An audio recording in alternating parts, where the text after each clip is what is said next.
নমস্কাৰ বন্ধুসকল, আসসালামু আলাইকুম। বিশেষ কথা এটা মই ক'ম বুলি আহিলোঁ। ভিডিঅ' এটা বোলো প্ৰস্তুত কৰোঁ। তো কালি পৰহি দিনা এটা ভিডিঅ' পালোঁ। আমাৰ জুবিন দাৰ বিষয়ে লৈ কৈছোঁ দেই কথাকেইটা। অখিল গগৈ ডাঙৰীয়া আৰু ভিক্টৰ দাস ইহঁতে এটা সিদ্ধান্ত এটা লৈছে যে চৰকাৰেতো এদিন ইমান দিন নেগলেক্টে কৰি থাকিলে জুবিন দাৰ বিষয়ে লৈ। ন্যায়টো নাপালোৱেই, ন্যায়টো দিয়াই নাই। আৰু সিদ্ধান্ত সিহঁতে এটা ল'ম বুলি কৈছেহে, কিন্তু এতিয়াও হোৱা নাই, সিদ্ধান্ত হোৱা নাই। কাৰণ চৰকাৰখনে জুবিন দাৰ সমাধিস্থলখন এতিয়ালৈকে ঠিক নকৰিলে। কাৰণ বাৰিষা ছিজন আহিছে, এতিয়া বোকা চোকা হ'ব, মানুহ যাব নোৱাৰিব। সেইটো কাৰণে তেওঁলোকে এটা সিদ্ধান্ত লৈছে যে অসমবাসী ৰাইজ চবৰ ওচৰত হয়তো জনাব কথাটো, হয়তো জানিছেও কিছুমানে, ভিডিঅ'টোৰ যোগেদি অকণমান গম পোৱা গৈছে আৰু যে অসমত 3.5 কোটি নাগৰিক আছে। কাৰণ 3.5 কোটি নাগৰিকে যদি এটকাকেও দিয়ে, আপোনাৰ 3.5 কোটি টকা হ'ব।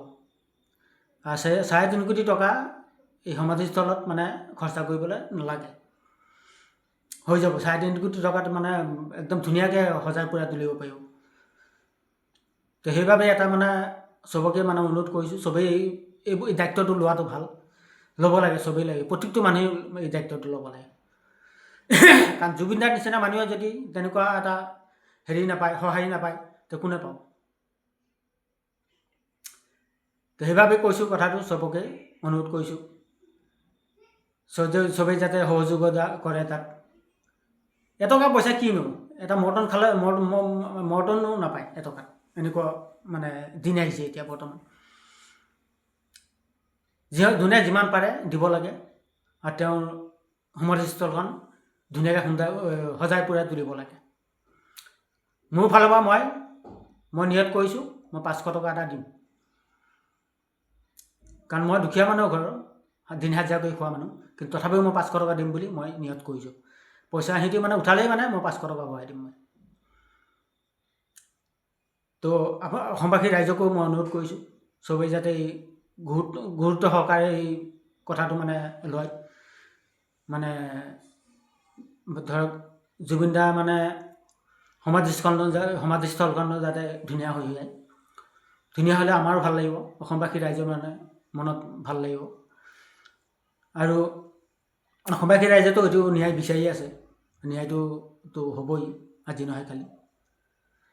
তো অসমবাসী ৰাইজক এইটো এটা অনুৰোধ কৰিলোঁ মই, আপোনালোকে চবেই সহযোগিতা কৰক। চৰকাৰ পইচা নহ'লেও আমাৰ হৈ যাব।